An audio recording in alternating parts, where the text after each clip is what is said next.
Okay, it's Saturday morning, and as you can see, the Warrior, we had it all wrapped up. Something is not making it idle right, so we thought better not take off today. So again, D5 will have to wait for another day.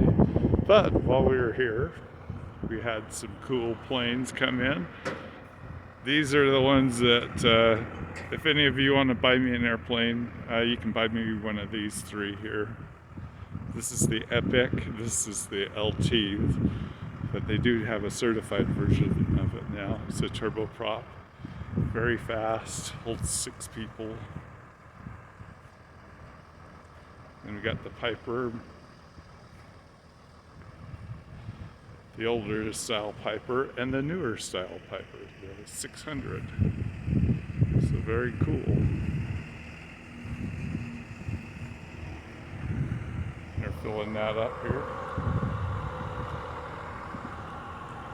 Very nice. So yeah, that's what we kind of all want to get when we're millionaires, get one of these. And then over on the other side there is the Cirrus, the silver one. It's kind of what everybody likes to step up to. And then we got all of our different training planes here for. So we got